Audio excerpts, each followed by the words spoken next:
13h, on s'intéresse maintenant à ce tout nouveau label testé et approuvé par les seniors. Il vient d'être lancé.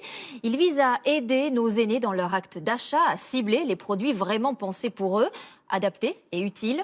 Gianne Benzina nous rappellera combien les plus de 60 ans pèsent dans notre économie. D'abord, ce reportage sur les coulisses donc de ce nouveau label. Où sont testés les produits? Comment? Par qui? Margot Subra-Gomez, Dominique Bonnet.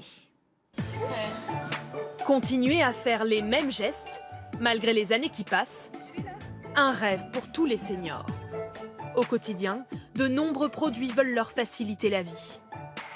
Un ouvre-bocal automatique, un enfile-chaussette, il fallait y penser. Les vieux actuels ne sont plus les vieux d'avant. Ils sont beaucoup plus jeunes, beaucoup plus dynamiques. En France, les seniors réalisent 50% des dépenses de consommation. Alors les marques innovent pour satisfaire ses clients exigeants. Alors ici, c'est mon studio. Il est petit, mais il est organisé au mieux de mes possibilités. Madeleine Vionnet vit ici depuis 5 ans. Un appartement confortable, mais à 81 ans, elle a dû prévoir quelques aménagements. J'ai acheté cet appareil. Un réhausseur de prise électrique. C'est tout simple, hein. Vraiment, il suffisait d'y penser. Il y a des gestes qu'on ne fait plus parce que c'est trop difficile. S'il faut aller se mettre là-bas à 4 pattes, je ne le fais pas, j'irai pas. Elle a déjà installé ce dispositif dans sa cuisine. Pour elle, ce n'est pas qu'une question de confort. Par exemple, le pain du matin, comme ça. Les personnes âgées ont aussi souvent du mal à faire ce geste de préhension à cause de l'arthrose du pouce. C'est mon cas, oui, justement, et des deux côtés. Alors ici, tout est simplifié par le fait que vous poussez et ça sort. Un produit fonctionnel qui permet à Madeleine Vionnet de rester autonome. Pour ce nouvel achat, elle s'est fiée à ce label, certifié pour les seniors. Pour l'obtenir, les objets passent d'abord par un laboratoire à Niort. Ici, un appartement de 130 mètres carrés a été entièrement reconstitué. Des centaines de produits sont testés chaque année par des utilisateurs. Ce jour-là, c'est La Poste qui souhaite vérifier si sa nouvelle tablette tactile est adaptée aux seniors. Et c'est Bernard Stahl, 78 ans, qui se prête à l'exercice. Là, je vais sur les jeux. Voilà. Par exemple, le Sudoku, mode de jeu facile. Une équipe de techniciens et d'ergonomes l'observe depuis la régie grâce aux caméras. On est attentif à tout ce qui peut se passer. On observe ses réactions comportementales, on observe la réussite ou pas aux activités qu'on leur propose, les difficultés qu'ils peuvent avoir ou au contraire, les facilités. Comment je peux me photographier, moi? Ah ben, je suis là. Bernard Stahl doit explorer toutes les fonctionnalités de l'appareil.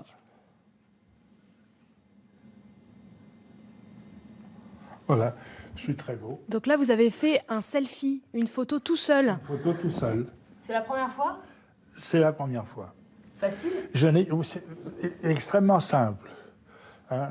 C'est la première fois, en fait, que je manipule une tablette et elle est extrêmement simple d'utilisation. Dans la salle de bain voisine, son épouse Yvette utilise ce meuble spécialement conçu pour les seniors. Le lavabo se transforme grâce à un système coulissant. C'est bien conçu parce que j'avoue que ça, par exemple, je trouve que c'est une trouvaille. De façon à ce qu'on mette les produits là, par exemple, je sais pas, moi si je veux maquiller, je veux dire, on peut tout mettre sous le miroir sans savoir se déplacer. Avec un minimum de déplacement, on a tout sous la main. Cabine de douche sécurisée, smartphone simplifié, 13 produits ont déjà obtenu le label. On en a une cinquantaine en candidature et on vise une centaine de labellisés, ou tout du moins qui auront été soumis au test de ce label d'ici la fin 2017. Le label senior pourrait bien devenir un argument de vente sur ce marché très concurrentiel. La demande de la part des consommateurs devrait doubler d'ici 20 ans. Gianne Benzina, un chiffre pour aller plus loin. En 2020, dans 3 ans à peine, les seniors seront plus nombreux que les enfants de moins de 5 ans. C'est une mine pour l'économie. Oui, Marie-Sophie, d'autant que cette génération de seniors de 2020 consomme plus que les précédentes. Regardez, un couple de retraités né entre 1947 et 1956 dépense en moyenne 28 000 € par an. C'est la génération hypermarché qui a toujours connu la croissance et des facilités de consommation, alors qu'à âge égal, la génération qui a connu la guerre et ses privations dépense moins. On le voit avec un couple né entre 1927 et 1936, 23 000 € par an, c'est 5 000 € de moins. Alors aujourd'hui, on vient de le voir dans le sujet, on ne peut plus ignorer le poids des seniors dans l'économie. Il faut dire qu'il représente 52% de la consommation. Ouais, et si on entre dans le détail, quels sont les secteurs où les seniors consomment le plus? Alors, il y a les classiques, la santé, l'alimentation, mais pas seulement. Regardez, une voiture sur deux est achetée par un senior. Dans la parfumerie de luxe, 70% des produits sont achetés par des femmes de plus de 50 ans. Et ils investissent aussi, évidemment, pour les petits-enfants. Les jouets, un tiers des jouets sont achetés par des retraités. Bon, et ce que l'histoire nous montre aussi, Jeanne, c'est que les investissements réalisés pour les seniors bénéficient aussi à d'autres. On le voit notamment dans le domaine des transports, parce que c'est lorsque les grandes villes vraiment ont réalisé qu'une partie grandissante de leur population avait du mal à les prendre qu'elles ont investi dans ces fameuses plateformes, celles qui aident à monter dans le bus. Et par ricochet, cela bénéficie aux personnes handicapées, à mobilité réduite et à toutes ces familles avec poussette. Et puis...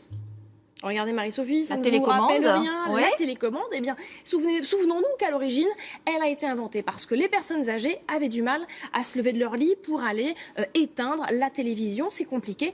Et aujourd'hui, je crois que petits et grands auraient du mal à s'en passer. Oui, ça méritait d'être rappelé. Merci beaucoup, Jeanne. On poursuit avec les Oscars à Hollywood la nuit dernière. Déception pour Isabelle Huppert qui repart sans statuette. Mais ce que l'on retiendra surtout, c'est cette gaffe historique. La La Land, sacré meilleur film de l'année, et puis finalement non, erreur d'enveloppe.